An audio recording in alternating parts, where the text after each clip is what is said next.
Hola, en esta clase vamos a ver cómo es la representación de un número complejo en el plano cartesiano. Pero antes de eso, primero necesito que recuerden algunas cosas. Lo que tenemos que recordar es cómo funciona el plano cartesiano.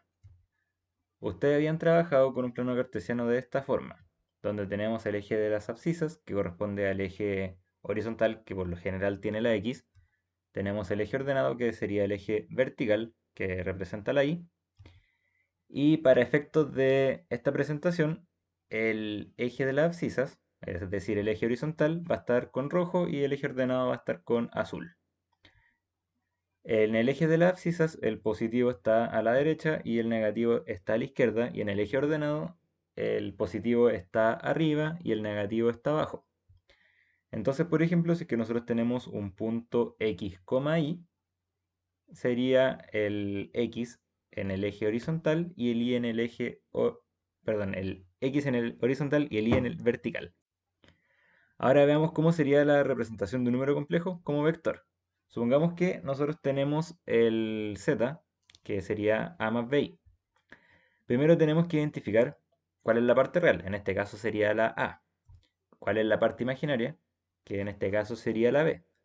Luego, con esos dos tenemos que graficar el punto, donde la parte real siempre va a estar en el eje horizontal, es decir, va a ser parte de las abscisas, y la parte imaginaria siempre va a estar en el eje ordenado, es decir, en el eje vertical. Dejémoslo que la parte real va a ser entre comillas el X y la parte imaginaria entre comillas va a ser la Y. Entonces nuestro punto va a ser el A, B para un número complejo representado como A más BI. Ahora veamos cuáles son los pasos a seguir. Primero es tener un plano cartesiano. ¿Por qué coloco esto? Porque no va a ser un plano cartesiano que va a tener X e Y, sino que va a tener real e imaginario. Acuérdense, el real va a cambiar a la X y la parte imaginaria va a cambiar a la Y. Tenemos que identificar cuál es la parte real y cuál es la parte imaginaria de nuestro número complejo. Luego tenemos que graficar el par ordenado en el plano. Y finalmente nosotros tenemos que graficar el vector. El vector es una flecha y va a ir desde el origen, es decir, desde el 0,0, donde se juntan las rectas, hacia el punto que nosotros graficamos en el paso anterior. Ahora les voy a mostrar algún ejemplo para que puedan ver cómo seguir estos pasos. Supongamos que tenemos el número complejo 3 más 2 veces i. Tenemos nuestro plano.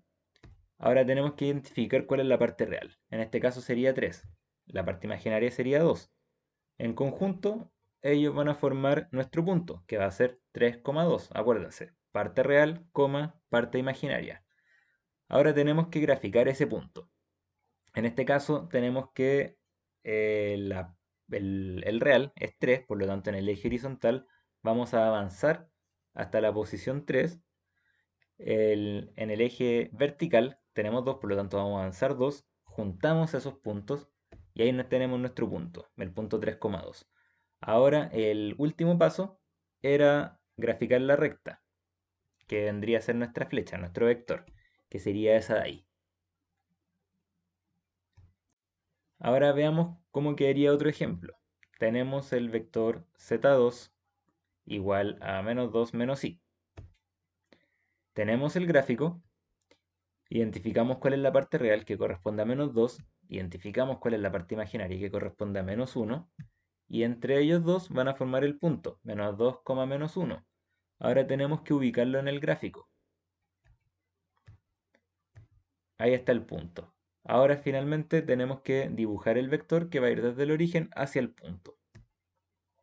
Y estos pasos siempre los vamos a repetir para cualquiera sea nuestro vector en los números complejos.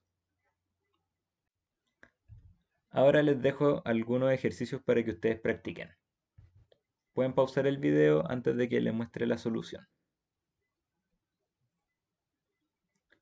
Ahora les dejo la solución para los 4 ejercicios.